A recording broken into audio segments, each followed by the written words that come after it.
Right, Paul.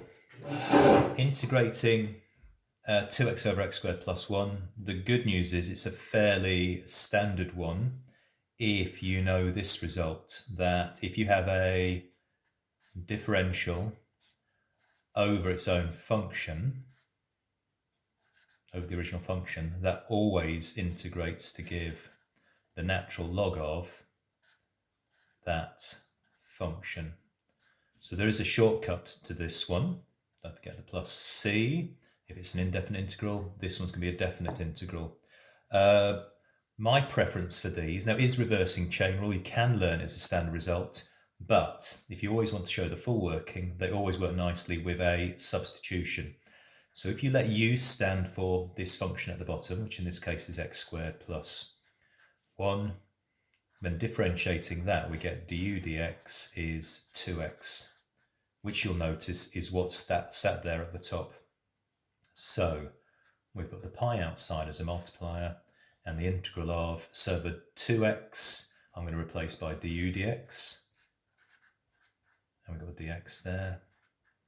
The 1 over x squared plus 1 I'm going to replace by 1 over u. Got the pi there.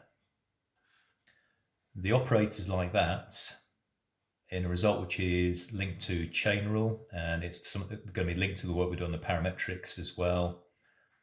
It nicely collapses down to that, which we can integrate to give the natural log of u, which if we put x squared plus 1 back in,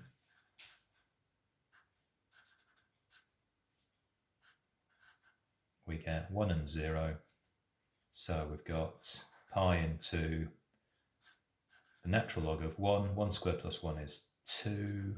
Take natural log of 0 plus 1 is 1. And of course, log 1 is, natural log of 1 is 0. So we've got pi natural log of 2. Now, at one point, you saw I seem to ignore the limits all the way through. We can do it that way, or I could have finished it at this point.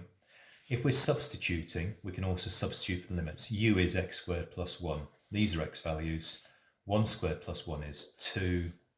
Put the 0 in. 0 squared plus 1 is 1. 2 and 1. 2 and 1 is pi into the natural log of 2. Put the second limit in, natural of a lower limit, natural log of 1, and of course natural log of 1 is 0, pi log 2. Exactly the same result. That would be the integral in terms of x. That would be the integral if it wasn't a definite integral. If you wanted to do it without substitution, a way of doing it is thinking, oh, I wonder if it is this result.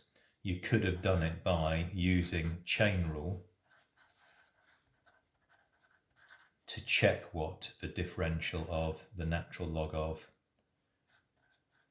x squared plus 1 is. And you should find you get that there. Hope that's been helpful, Paul.